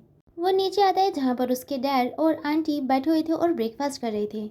वो भी ब्रेकफास्ट करने के लिए बैठ जाता है और फिर अपनी मॉम की फ़ोटो को देखने लगता है और फिर कहता है डैड यिंग कहाँ पर है। डैड कहते तुम्हें पता होना चाहिए वो डॉक्टर है, तुम्हारी तरह फ्री नहीं रहती। यही कहता है डैड आप ऐसा कैसे कह सकते हैं, मैं आपका बाहर का काम कर रहा हूँ। डैड कहते हैं हाँ हाँ चिल मैं तो मजाक ही कर रहा था। तुम सच में बहुत ज़्यादा चिड़चिड़े हो गए हो, अगर तुम्हें बाहर अपने फ्रेंड्स के साथ कहीं घूमने जाना है तो तुम जा सकते हो। तो उसके बाद आंटी कहने लगती हैं याई तुम्हारी स्टडी कैसी चल रही है, अगर तुम घूमने के लिए जाना चाहते हो तो तुम मेरे साथ चाइना जा सकते हो। यही कहते हैं अगर आपको जाना है तो डैड के साथ जाइए, मुझे इनवाइट करने की ज़रूरत नहीं है। और वो जाने लगता है। डैड कहते तुम कहाँ जा रही हो। यही कहता है मैं जा रहा हूँ मॉम के पास, आपको तो याद भी नहीं होगा कि आज आपकी वाइफ का बर्थडे है, पर मेरे मरने के बाद आपको मेरी डेथ एनिवर्सरी तो याद रहेगी या वो भी नहीं। और वो वहाँ से चला जाता है। आंटी को बहुत ज़्यादा बुरा लग रहा होता है और वो रोने लगती है। यही चाहता है अपनी मॉम के ग्रेव के पास, वहाँ पर फ्लावर्स रखता है और फिर उसी लॉकेट को निकाल के कहता है मॉम मेरे पास बहुत सारी प्रॉब्लम्स हैं। पता है हमारी फैमिली पहले बहुत ज़्यादा खुश थी, पहले सब कुछ ठीक था पर अब ऐसा बिल्कुल भी नहीं है। पता है अब हमारे घर वाले सिर्फ और सिर्फ पैसों की बात करते हैं। मैं आपको बहुत ज़्यादा मिस करता हूँ मॉम। डैड बस काम काम काम काम ही करते रहते हैं, अगर आप मेरे पास होती तो मुझे इस तरीके से लोनली फील नहीं होता। मैं आपको बहुत ज़्यादा मिस कर रहा हूँ मॉम। और वो फूट फूट के रोने लगता है। नेक्स्ट हम देखते हैं याई बैठा होता है, वहाँ पर कौन की मॉम भी आ जाती है। कौन की मॉम याई को देखते ही पहचान जाती है और कहती है याई बेटा तुम याई ही हो ना। याई कहता है हाँ और आप कौन की मॉम प्लीज़ बैठिए। मॉम कहती है हाँ हाँ मैं बैठ जाती हूँ और तुम मुझे मॉम भी कह सकते हो। मॉम उसके हाथ में वही लॉकेट देख लेती है और कहती है ओह तो तुम वही छोटे से लड़के हो, सॉरी उस टाइम पे इतनी टेक्नोलॉजी नहीं थी, मैंने बहुत पता किया तुम्हारे बारे में पर मुझे पता ही नहीं लगा और अब तो मैं इसके बारे में भूल भी गई थी। यही कहता है सच कहूँ तो मैं भी भूल गया था कि मेरे पास ऐसा भी कुछ हुआ करता था, पर अब जब मैंने इसे देखा टच किया तो मुझे मेरी मॉम की याद आ गई। मॉम फिर एक डिश ऑर्डर करती है और कहती है तुम्हें पे करने की ज़रूरत नहीं है, ये मेरी तरफ से ट्रीट है। डिश आ जाती है। जिसे देखते ही याई को अपने बचपन के दिन याद आ जाते हैं जब उसका बर्थडे था और उसके मॉम डैड ने उसके लिए वही डिश मंगवाई थी। वो डिश याई को पसंद तो नहीं आई थी, पर उस डिश की वजह से उसे अपनी मॉम की याद आने लगती है। वो खाते खाते रोने लगता है। कौन की मॉम याई के पास जाती है और कहती है, क्या हुआ बेटा, तुम रो क्यों रहे हो?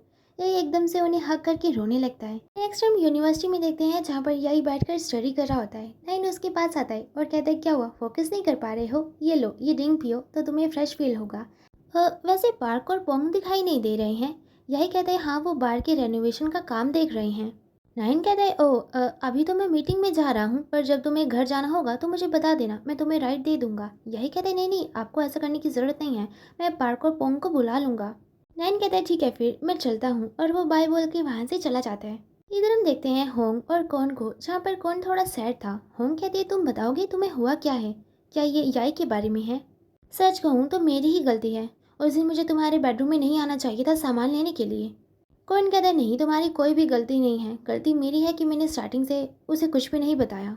ये कितना बुरा है कि तुम उसे चूज़ नहीं कर सकते जिसे तुम लाइक करते हो। होंग कहती है, ऐसा बिल्कुल भी नहीं है, बस हम हिम्मत नहीं कर पाते उसे चूज़ करने की जिसे हम पसंद करते हैं। हमारे डैड इतने भी बुरे नहीं हैं, हमें एक बार उनसे बात करनी चाहिए, इसमें मैं भी तुम्हारी हेल्प करूँगी। कौन उसे थैंक्स कहता है। इधर याई का फ्रेंड याई से कह रहा होता है कि कौन बाहर ही खड़ा है, पता नहीं हमारी बिल्डिंग के बाहर वो क्या कर रहा है, मुझे लगता है ये यहाँ की किसी लड़की को पटाना चाहता है। याई समझ जाता है कि कौन उसके लिए आया है। वो सभी बाहर आने लगते हैं। उसका फ्रेंड कहता है, देखो देखो, ये कौन अभी भी यहीं पर खड़ा है। पार्क और पोंग साइड में खड़े हुए थे। उन तक जाने के लिए याई को कौन के पास से होकर जाना था। वो छिपते छिपाते जाने लगता है, पर कौन उसे देख लेता है और पकड़कर सबके सामने किस कर लेता है। पार्क और पोंग भी खुश थे, याई के फ्रेंड्स भी बहुत ज़्यादा खुश थे। यहाँ पर नाडियर नाम की एक लड़की भी उन दोनों को देखकर शौक हो जाती है। ये नाडियर याई की जूनियर है, और आगे भी मैं बताऊंगी कि ये और क्या है। कौन याई को उसके साथ चलने के लिए कहता है। याई मान जाता है। वो दोनों कौन की बाइक पर घूमने के लिए जाते हैं। फिर नेक्स्ट हम उन दोनों को साथ में देखते हैं जहाँ पर याई कहता है, तुम्हें शर्म नहीं आई मुझे किस करते हुए? कौन कहता है, मुझे क्यों आती, तुम तो मेरी वाइफ हो। याई कहता है, नहीं हूँ। कौन कहता है, हो। अच्छा मेरी बात सुनोगे या फिर से किस करूँ? याई कहता है, हाँ बोलो तुम्हें क्या कहना है। कौन कहता है, यही कि होंग और मेरे बीच में कुछ भी नहीं है। सच बताऊं तो मेरे और उसके डैड प्राइमरी स्कूल से यूनिवर्सिटी तक बेस्ट फ्रेंड्स थे। तो उन्होंने प्लान किया कि जब उनके बच्चे होंगे तो वो उनकी शादी करवा देंगे। अब तो मान जाओ कि मेरे और उसके बीच में कुछ भी नहीं है, प्लीज मान जाओ। याई कहता है, ठीक है मैं मान लेता हूँ। कौन कहता है, और तुम्हारे बारे में क्या, उस लड़के ने तुम्हें किस किया? याई कहता है, वो स्कूल टाइम से मेरा सीनियर था और वो इंग्लैंड से वापस आया है यहाँ पर बिजनेस करने के लिए। कौन कहता है, तो क्या तुम उसे लाइक करते हो? क्योंकि वो किस तो बहुत ही ज़्यादा पैशनेट थी।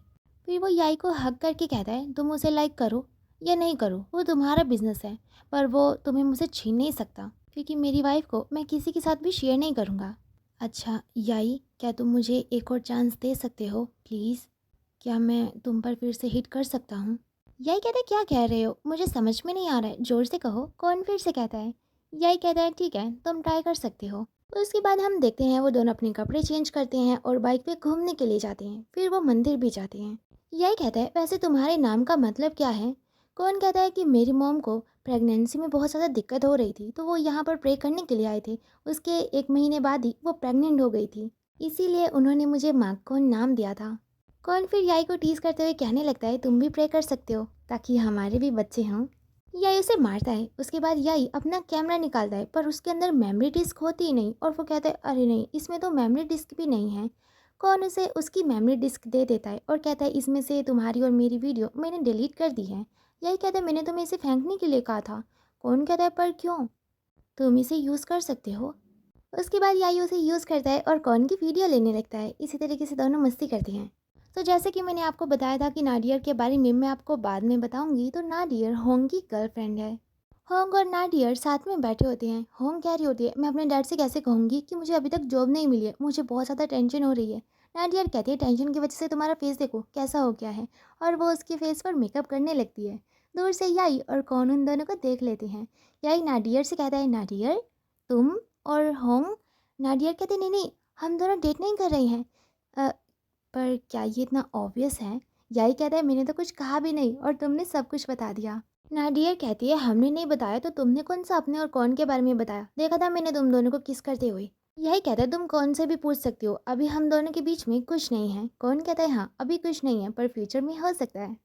वो सब बातें कर रहे होते हैं तभी वहाँ पर नाइन भी आ जाता है। यही कहता है नाइन तुम यहाँ पर तुम अपने फ्रेंड्स के साथ आए हो। नाइन कहते हैं नहीं मैं अकेले ही आया हूँ। नाडियर कहती है तो तुम हमारे साथ बैठ सकते हो। नाइन कहते हैं हाँ बिल्कुल, और वो याई के बगल में बैठ जाता है, जो चीज़ कौन को बिल्कुल भी अच्छी नहीं लगती। उसके बाद वहाँ पर सभी के लिए खाना आ जाता है। नाइन डम्पलिंग्स याई की प्लेट में रखने लगता है और कहता है ये तुम्हें पसंद है ना, खाओ। कौन उसकी प्लेट से डम्पलिंग निकाल लेता है और कहता है नहीं नहीं ये नहीं खा सकता, इसे एलर्जी है। याई कौन के कान में कहता है मुझे इससे एलर्जी नहीं है। इधर नाइन भी कह रहा होता है याई मुझे नहीं पता था कि तुम्हें डम्पलिंग से एलर्जी है, पर चलो ये वाली खाओ। कौन उसे भी उठा लेता है और कहता है ये भी नहीं खा सकता, इससे भी इसे एलर्जी है। नाइन कॉर्न की प्लेट से उठाकर याई की प्लेट में रख देता है और कहता है नहीं इसे कोई एलर्जी नहीं है, ये खा सकता है। कॉर्न और नाइन की यहाँ पर डम्पलिंग को लेकर लड़ाई होने लगती है। यही कहता है बस करो तुम दोनों। यही कहता है हमें एक दूसरे को सर्व करने की ज़रूरत नहीं है, हम खुद से खा सकते हैं। और कौन मुझे किसी भी चीज़ से एलर्जी नहीं है, मैं कुछ भी खा सकता हूँ। फिर हम देखते हैं नाइन जा रहा होता है और साइड से कौन आ जाता है। कौन कहता है नाइन मुझे तुमसे एक बात करनी है, सीधे सीधे बताओ क्या तुम याई पर हिट कर रहे हो। नाइन कहता है हाँ मैं कर भी रहा हूँ, तो इससे तुम्हें क्या। कौन कहता है तो फिर तुम अपना टाइम वेस्ट कर रहे हो, क्योंकि मैं उसे तुमसे भी पहले से जानता हूँ। नाइन कहता है कब से, हाँ 10 साल पहले से। मैं थाईलैंड में वापस ऐसे ही नहीं आया।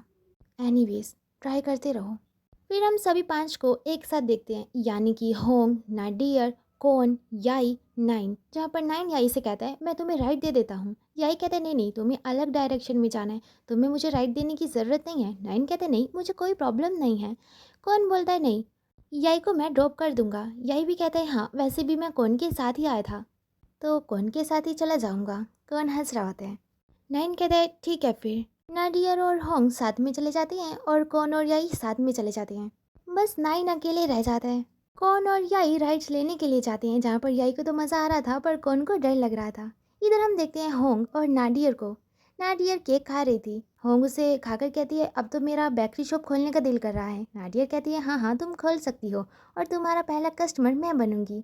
होंग कहती है तुम तो ऐसे बोल रही हो जैसे ये बहुत आसान है, इसके लिए भी पैसे लगेंगे। नाडियर कहती है हाँ हाँ मैं तो मजाक ही कर रही थी, हमारा तो जस्ट एक साथ रहना भी बहुत मुश्किल है, दूसरे लोग हमें एज अ वियर्डो देखते हैं। सिर्फ अपने राइट्स की बात करना जो हम डिज़र्व करते हैं वो भी बहुत मुश्किल है। नाडियर कहते हैं तो चलो ना हम अपनी कंट्री चेंज कर देते हैं जहाँ पर हम लीगली शादी कर सकें, जैसे इंग्लैंड, यूएसए, न्यूजीलैंड। होंग कहती है नहीं नहीं अभी मैं यहाँ से कहीं नहीं जाना चाहती। नाडियर कहती है फिर रास्ता ढूंढो अपने डैड से बात करने की। होंग कहती है मैं क्या करूँ मुझे समझ में नहीं आ रहा है। फिर उसे आइडिया आता है, वो नाडियर को किस करते हुए अपनी एक फ़ोटो लेती है और फिर डैड को शेयर करते हुए कहती है ये मेरी गर्लफ्रेंड है। यार बस इतना हिम्मत होना चाहिए। फिर हम देखते हैं याई और कौन को, जहाँ पर वो दोनों ड्रिंक पी रहे थे। याई कहता है क्या मैं तुम्हारा शक कर सकता हूँ। कौन कहता है क्या यहाँ पर। याई कहता है मैं ड्रिंक की बात कर रहा हूँ। कौन कहता है ओ ओ पर तुम्हारे पास सपना है तो तुम्हें मेरा क्यों चाहिए। याई कहता है पर मुझे तुम्हारे वाला लेना है। कौन कहता है ठीक है, और फिर वो उसे अपनी ड्रिंक शेयर करता है। फिर कौन मशीन वाली गेम को देखता है और कहता है वो देखो, और वो दोनों वहाँ पर पहुँच जाते हैं। यही कहता है ये मशीन बहुत बड़ी स्कैमर है, इसमें बस पैसे लगते हैं, हम जीतते कभी नहीं। कौन कहता है तुम देखो मैं जीत कर दिखाता हूँ, और वो तीसरी बार में एक ड्रैगन को जीत जाता है। यही बहुत ज़्यादा खुश होता है। यही कहता है टाइगर भी होना चाहिए था। कौन कहता है पर सिर्फ ड्रैगन भी तो अच्छा है। यही कहता है तुम्हें समझ में नहीं आता, टाइगर और ड्रैगन दोनों साथ में अच्छे लगते हैं। गाइस याई के नाम का मतलब टाइगर है और कौन के नाम का मतलब ड्रैगन है। फिर वहाँ की लाइट चली जाती है। यही कहता है 12:30 हो गए हैं, चलो चलते हैं। कौन कहता है नहीं रुको। फिर कौन याई को एक ब्रेसलेट पहनाता है। यही कहता है ये तुमने कब लिया। कौन कहता है मंदिर में जब तुम वॉशरूम गए थे, मुझे ये अच्छा लगा तो मैंने ले लिया, तुम्हें इस साइन का मतलब तो पता होगा। यही कहता है हाँ ऐसा मेरी मॉम ने भी दिया था तो मुझे पता ही होगा, और वो लॉकेट तुम्हारे पास ही था और तुमने मुझे दिया नहीं। कौन कहता है मैं देना चाहता था तब जब हम फ्रेंड्स होते। यही कहता है ओह सिर्फ फ्रेंड्स। कौन कहता है तुम ज़्यादा बनना चाहते हो। यही भी फिर कौन को ब्रेसलेट पहना देता है क्योंकि वो मैचिंग ब्रेसलेट था। उसके बाद कौन याई से कहता है याई मैंने तुम्हें बहुत ज़्यादा हर्ट किया है, पर अब से मैं तुम्हारी आंख में आंसू नहीं आने दूंगा। और फिर वो याई को किस करता है। नेक्स्ट हम उन दोनों को बेडरूम में देखते हैं, जहाँ पर कौन बस याई को देखे जा रहा था। कौन याई से कहता है वैसे क्या मैं जान सकता हूँ कि तुम मुझे कब से लाइक करने लगे थे। यही कहता है मुझे नहीं पता, पर जब मुझे पता चला कि मैं तुम्हें लाइक करता हूँ तब तक बहुत देर हो चुकी थी और मुझे तुमसे बहुत ज़्यादा प्यार हो चुका था। वैसे तुम्हारे बारे में क्या, तुम मुझे कब से लाइक करते थे? कौन कहता है फ्रेशमैन ईयर से। यही कहता है अच्छा, अगर ऐसी बात थी तो तुमने तब मुझ पर हिट क्यों नहीं किया? कौन कहता है क्योंकि मुझे हिट करना नहीं आता। यही कहता है अच्छा, अगर हम बार में ना मिले होते तो क्या हम इस टाइम साथ में होते? कौन कहता है पता नहीं, पर हम बार में मिलते या ना मिलते पर फिर भी मैं तुम्हारे पास आने का रास्ता ढूंढ लेता क्योंकि हमेशा से मेरे दिल में सिर्फ तुम ही थे। यही कहता है ओ, ऐसी बात है तो प्लीज़ मुझे छोड़कर मत जाना। कौन कहता है नहीं, मैं तुम्हें छोड़कर कभी नहीं जाऊंगा। वो उसके फोरहेड पर किस करता है और फिर दोनों फिर से इंटीमेट होते हैं। दोनों फिर बाथटब में किस करते हैं, दोनों साथ में ब्रश करते हैं, उसके बाद फिर से इंटीमेट होते हैं, रात में थक जाते हैं और फिर हम दोनों को बेडरूम में देखते हैं जहाँ पर यही कहता है कौन, मैं तुमसे पूछना चाहता हूँ तुम क्या बनना चाहते हो? कौन कहता है आर्किटेक्ट। मैं जब कमाने लगूंगा तो मेरे मॉम डैड बहुत ज़्यादा खुश होंगे, उन्हें मुझ पर प्राउड होगा। यही कहते हैं हाँ, तुम्हारा सपना मेरी भी खुशी है। रोहन कहता है तुम्हारे सोने से पहले एक चीज़ है जो मैं तुम्हें बताना चाहता हूँ। याई, लेकिन याई तब तक सो चुका था। मॉर्निंग में कौन की आंख खुलती है तो याई बेड पर नहीं था। रूम पर रोजेस की पंखुड़ियाँ बिखरी हुई थी। फिर याई आता है लेटर के साथ और रीड करते हुए कहता है मैं चाहता हूँ तारे और हवा मेरे प्यार भरे इस पैगाम को उस इंसान तक पहुँचा दे जिसे मैं सबसे ज़्यादा प्यार करता हूँ। प्लीज़ याई, मुझे माफ़ कर दो। यही कहता है मुझे नहीं पता था तुमने मेरे लिए पोएम लिखी। कौन कहता है तुम्हें ये कहाँ से मिला, मुझे वापस करो। ये कहता है नहीं, मैं नहीं वापस करने वाला, मुझे ये अच्छा लगा। कहते हैं आप बस भी करो, और ये दूसरा स्टफ टॉय ये तुम कहाँ से लेकर आई, और इसका क्या जो मैंने तुम्हारे लिए जीता था? ये उस बात का जवाब नहीं देता और फिर से लेटर रीड करने लगता है। कौन उसे कहता है रुको प्लीज रुक जाओ। यही रुक ही नहीं रहा था तो कौन उसे किस करता है। यही पिघल जाता है और रुक जाता है। हम देखते हैं कौन के पास मैसेज आ चुका था उसकी मास्टर प्रोग्राम के लिए। अर्जु के पास भी वो मैसेज आता है। वो फटाफट से कौन को कॉल करती है। कौन रूम में नहीं था, याई रूम में आता है और फिर कौन को आवाज़ लगाता है, पर कौन को आने में लेट हो जाती है और आरजू की कॉल कट हो जाती है। लेकिन कौन की स्क्रीन पर वही मैसेज आ रहा था मास्टर प्रोग्राम का। याई उसे देख लेता है। कौन भी रूम में आता है। याई कहता है ये क्या है। कौन कहता है मुझे मास्टर स्टडी के लिए न्यूयॉर्क में स्कॉलरशिप मिली है। सच कहूँ तो जब मैंने ये डॉक्यूमेंट फिल किया था तो मैं बस अपनी फैमिली प्रॉब्लम से भागना चाहता था। मैंने सोच लिया है अगर तुम इससे ओके नहीं हो तो मैं नहीं जाऊँगा। यही कहता है तो तुम कब जाने वाले हो। कौन कहता है इस महीने के एंड तक। तुम भी मेरे साथ चल सकते हो। यही कहता है मैं कैसे चल सकता हूँ, मुझे मेरे डैड का बार भी देखना है। कौन कहता है पर अगर मैं गया तो आने के बाद मेरे पास एक अच्छा करियर होगा। यही कहता है हाँ, तुम्हारा सपना मेरी भी खुशी है, तो मैं तुम्हें जाने से कैसे रोक सकता हूँ। कौन कहता है याई तुम मुझे मार सकते हो, मुझे डांट सकते हो, तुम्हें ऐसे कूल एक्ट करने की ज़रूरत नहीं है। यही कहता है नहीं कौन, ऐसा कुछ भी नहीं है, और रोते हुए वहाँ से चला जाता है। फिर हमें 2010 का सीन दिखाया जाता है जहाँ पर याई की मॉम हॉस्पिटल में थे। वो यिंग और याई से कह रहे थे अपना अच्छे से ध्यान रखना, जिद्दी मत बनना, ज़्यादा शरारती मत करना, अपने डैड की बात मानना। यही कहता है पर मॉम आप क्यों हमें छोड़कर जा रही हैं, प्लीज़ हमें छोड़कर मत जाओ। लेकिन मॉम हमेशा के लिए यिंग याई और डैड को छोड़कर चली जाती हैं। यिंग और याई बहुत ज़्यादा रोते हैं। फिर हम प्रेजेंट में देखते हैं जहाँ पर याई, डैड और बाकी सब भी याई की मॉम के ग्रेव के पास होते हैं। डैड याई से कह रहे होते हैं बेटा तुम कहाँ खो गए, तुम ठीक तो हो। याई कहते हैं हाँ हाँ मैं ठीक हूँ।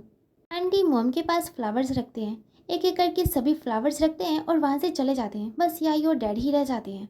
यही कहता है डैड क्या आपने यहाँ पर वाइट एस्टर फ्लावर्स रखे थे। डैड कहते हैं हाँ, तुम्हें पता है यूनिवर्सिटी में मैंने तुम्हारी मॉम को यही फ्लावर्स दिए थे, केयर और डिटर्मिनेशन को रिप्रेजेंट करते हैं। तुम्हें पता है तुम्हारी मॉम को इम्प्रेस करना इतना आसान नहीं था। पता है मुझे आज तक नहीं पता कि उसने मुझे चूज़ भी कैसे किया, शायद इसीलिए क्योंकि मैं रोज़ उस पर हिट करता था, यानी कि फ्लर्ट करता था। यही कहता है डैड क्या आप उन्हें मिस करते हैं। डैड कहता है हाँ, मैं उसे याद करता हूँ। मुझे नहीं पता इस वक्त वो क्या कर रही होगी। तुम्हारे बारे में बताओ याई, क्या कोई प्रॉब्लम है। देखो तुम मुझे कुछ भी शेयर कर सकते हो। यही कहता है मुझे रियलाइज़ हुआ फ़र्क नहीं पड़ता कि कोई तुमसे मरकर अलग हो रहा है या जिंदा तुमसे अलग हो रहा है, पेन टॉर्चर दोनों में होता है। डैड कहते हैं हाँ बेटा, लाइफ ऐसी ही होती है, कोई भी हमारे साथ हमेशा के लिए नहीं रहता, हमें कुछ नहीं पता फ्यूचर में क्या होगा, पर फिर भी तुम्हें स्ट्रॉन्ग होना चाहिए अपनी मॉम की तरह। यही रोते हुए कहता है हाँ बिल्कुल डैड, डैड आप आंटी ली को डेट कर सकते हैं, मैं आपको खुश देखना चाहता हूँ। डैड याई को हक कर लेते हैं। इधर हम कौन को देखते हैं जो अपना सामान पैक कर रहा होता है। कौन की मॉम उसे कॉल करती है और पूछती है तुम्हारा सामान पैक हो गया। कौन कहता है हाँ ऑलमोस्ट, मोम कहती है तुम्हें पता है मैंने तुम्हारे डैड से होंग के बारे में बात की थी, वो इस चीज़ से ओके हैं, क्या अब भी तुम जाना चाहते हो? कौन कहता है वेल मास्टर करना हमेशा से मेरा सपना रहा है और अगर इससे मेरी लाइफ बेहतर होती है तो मैं जाना चाहता हूँ। ठीक है मॉम, मैं पैकिंग कर लेता हूँ, मैं लेट नहीं होना चाहता। कौन फिर उसी ड्रैगन को हग करके रोने लगता है और याई को मिस करने लगता है जो उसने याई के लिए जीता था। नेक्स्ट टाइम देखते हैं याई यूनिवर्सिटी में अपने फ्रेंड्स के साथ होता है। कौन उसे मैसेज करता है और कहता है क्या तुम मुझसे मिलने के लिए आ सकते हो, मेरी फ़्लाइट 8 बजे की है। कौन याई का इंतज़ार कर रहा होता है। याई वहाँ पर आ जाता है। कौन कहता है मुझे नहीं लगा था कि तुम आओगे, थैंक यू सो मच। यही कहता है तुम्हारी पैकिंग हो गई, कुछ भी बोले तो नहीं। कौन कहता है मैंने तुम्हारे लिए मेरे रूम में कुछ रखा है, वो ज़रूर ले लेना। कौन रोने लगता है। यही कहता है तुम्हें ज़्यादा सोचने की ज़रूरत नहीं है, तुम ये मत सोचो कि मैं तुमसे गुस्सा हूँ, क्योंकि अगर मुझे गुस्सा होना होता तो मैं उसी रात हो जाता। फिर हमें वो सीन दिखाया जाता है जहाँ पर कौन याई से कह रहा था याई मैं तुम्हें कुछ बताना चाहता हूँ, पर याई उस टाइम तक सो चुका था। कौन उसे कहता है याई लास्ट मंथ जब हम कपल नहीं थे मैंने ये मास्टर प्रोग्राम के लिए साइन अप किया, पर उस टाइम मैं बस अपनी फैमिली प्रॉब्लम से भागना चाहता था। पर अब मुझे डर लग रहा है क्योंकि तुमने मुझसे कहा था कि अगर कोई भी प्रॉब्लम होगी तो हम ओपनली एक दूसरे से बात करेंगे, पर मैं इतना बड़ा कायर हूँ, इतना बड़ा डरपोक हूँ कि हिम्मत ही नहीं कर पा रहा हूँ तुम्हें ये सब बताने की। याई उस टाइम सो नहीं रहा था और उसने कौन की सारी बातें सुन ली थी। फिर हम प्रेजेंट में देखते हैं जहाँ पर याई कहता है उस दिन मैं सो नहीं रहा था, मैंने सारी बातें सुनी थी। कौन कहता है तो फिर तुम्हारे लिए मैं बहुत बुरा होऊंगा है ना, मेरी वजह से तुम हमेशा रोते रहते हो। यही उसका हाथ पकड़ता है और कहता है ऐसा बिल्कुल भी नहीं है, तुम्हें नहीं पता जब से तुम मेरी लाइफ में आए हो तुमने मुझे बेहतर पर्सन बनाया है। फिर याई कौन से दूर हो जाता है, वहाँ पर फायरफ्लाइज आने लगती हैं। याई को फायरफ्लाइज देखकर वो मोमेंट याद आ जाता है जब कौन ने उसे कहा था शायद यहाँ पर फायरफ्लाइज तब आएंगी जब हम दोनों पहले से फ्रेंड बन चुके होंगे। कौन रोते हुए याई को हक कर लेता है। उसके बाद कौन याई को किस भी करता है। कौन याई से कहता है तुम्हें अपना ध्यान रखना है, ठीक है। और उसके बाद वो एयरपोर्ट चला जाता है जहाँ पर उसकी फैमिली उसे बाय कहती है।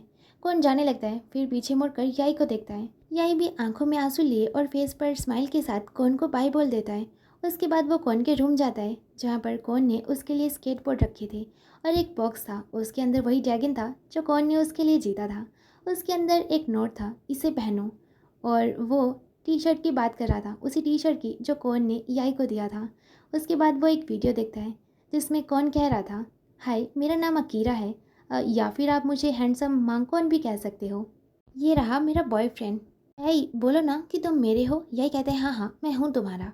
कौन कहता है हाँ हम कपल्स हैं और मैं इसे बहुत ज़्यादा प्यार करता हूँ। ये सब देख कर याई बहुत ज़्यादा रोता है। उसमें कौन और याई की और भी बहुत सारी क्लिप्स होती हैं और याई उन सभी को देखकर बहुत ज़्यादा मिस करता है अपने कौन को। यही कहता है कुछ मेमोरीज होती हैं जिन्हें हम इरेज नहीं कर सकते। इन दी एंड लाइफ बस चलती रहती है और चलती रहनी चाहिए। वो लाइफ जो हिम्मत करती है चूज़ करने का बिना किसी हेजिटेशन के। फिर हम देखते हैं याई बैठा होता है और वहाँ पर नाइन आता है। नाइन कहता है सॉरी मुझे लेट हो गया। नाइन याई के लिए फ्लावर्स लेकर आया था। नाइन कहता है बोलो तुम्हें क्या बात करनी थी, तुमने मुझे मिलने के लिए बुलाया। याई कहता है नाइन तुम वो पर्सन हो जिसके साथ मुझे बहुत ज़्यादा कंफर्टेबल फील होता है, पर तुम्हें भी पता होगा कि मैं तुम्हारे लिए क्या फील करता हूँ। नाइन कहता है हाँ मैं जानता हूँ, तुम्हें भूख लगी होगी, बोलो क्या ऑर्डर करूँ। और उसके बाद वो दोनों साथ में बैठकर खाते हैं। यहाँ पर यही क्लियर कर देता है कि वो नाइन के लिए कुछ भी फील नहीं करता और इन फ्यूचर भी वो कुछ भी फील नहीं करेगा, और नाइन भी ये बात अच्छे से समझ जाता है। याई और कौन एक दूसरे से दूर ज़रूर होते हैं पर वो मैसेज पे एक दूसरे से बातें करते रहते हैं, एक दूसरे को टीज करते रहते हैं, एक दूसरे को फ़ोटो शेयर करते रहते हैं और इवन बर्थडे पे एक दूसरे को विश भी करते हैं। उसके बाद नाइन की भी बारी आ जाती है एब्रॉड वापस जाने की। वो एयरपोर्ट पर याई के आने का इंतजार कर रहा होता है। याई आ जाता है और कहता है सॉरी मुझे लेट हो गया वरना मैं तुम्हें मिस कर देता। नाइन कहता है नहीं तुम मिस नहीं कर पाते क्योंकि मैं तुम्हारा इंतजार करता। नाइन कहता है अब अच्छे से अपना ध्यान रखना। याई कहता है हाँ हाँ मैं अपना ध्यान रखूंगा और तुम भी अपना ध्यान रखना और मेरे लिए स्नैक्स लेकर आना। नाइन कहता है हाँ हाँ। उसके बाद दोनों एक क्यूट सी हग शेयर करते हैं। उसके बाद नाइन अब्रॉड चला जाता है। फिर हम देखते हैं 1 साल हो जाता है और बार रेनोवेट हो चुका था। उसकी पार्टी होती है जहाँ पर सभी आते हैं, होंग नाडियर याई के सभी फ्रेंड्स और आरजू भी। आरजू याई को कॉन्ग्रेचुलेशन कहती है और उसे फ्लावर्स देती है। याई उसे थैंक्स कहता है और वो फ्लावर्स पार्क और पोंग को दे देता है रखने के लिए। आरजू कहती है और वो फ्लावर्स वो कितने प्यारे हैं, वो किसने दिए। याई कहता है ये नाइन ने दिए, वो हर महीने मेरे लिए फ्लावर्स भिजवाता है। आरजू कहती है ओह नाइन। तभी वहाँ पर एंट्री होती है हमारे कौन की, जो उसी फ्लावर्स के साथ आया था। याई कौन को देखकर बहुत ज़्यादा खुश होता है। कौन फिर याई को उसी प्लेस पर लेकर जाता है जहाँ पर वो उसे पहले भी लेकर आ चुका है। याई कहता है तुम आने वाले थे तो तुमने मुझे बताया क्यों नहीं। कौन कहता है अगर बता देता तो सरप्राइज कैसा रहता, मेरा स्कूल ब्रेक था इसीलिए मैं आया। वैसे तुम तो कह रहे थे कि तुम अपने बेडरूम को रेस्ट रूम में चेंज कर दोगे, तो वहाँ पर अभी भी बेडरूम ही क्यों है। यही कहते हैं क्योंकि मैं वही बेडरूम चाहता था। यही कहते हैं उन फ्लावर्स के बारे में बताओ। कौन कहता है हाँ वो मेरी ही तरफ से था। यही कहता है ओ तो तुमने नाइन को कैसे दिया। फिर हमें दिखाया जाता है जहाँ पर कौन और नाइन साथ में बैठे थे। कौन कहता है नाइन क्या तुम मेरे लिए एक काम कर सकते हो, क्या ये फ्लावर्स तुम याई को दे सकते हो। नाइन कहते हैं तुम खुद क्यों नहीं दे देते। कौन कहता है मैंने उसे पहले ही बहुत ज़्यादा परेशान कर दिया है, अब मैं उसे और परेशान नहीं करना चाहता, क्या तुम उसे दे दोगे और प्लीज़ मेरा नाम मत लेना। नाइन कहते हैं हाँ हाँ मैं उसे दे दूंगा, पर जाने से पहले एक बार उसे बात करना। कौन कहता है हाँ मैं ज़रूर करूँगा। तभी तो नाइन ने जब याई को फ्लावर्स दिया था तो उसने ये कहा था कि मैं तुम्हारे लिए लेकर आया हूँ।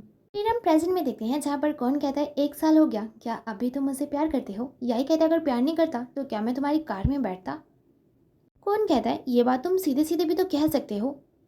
यही कहता है हाँ मैं तुमसे प्यार करता हूँ। कौन कहता है क्या कहा।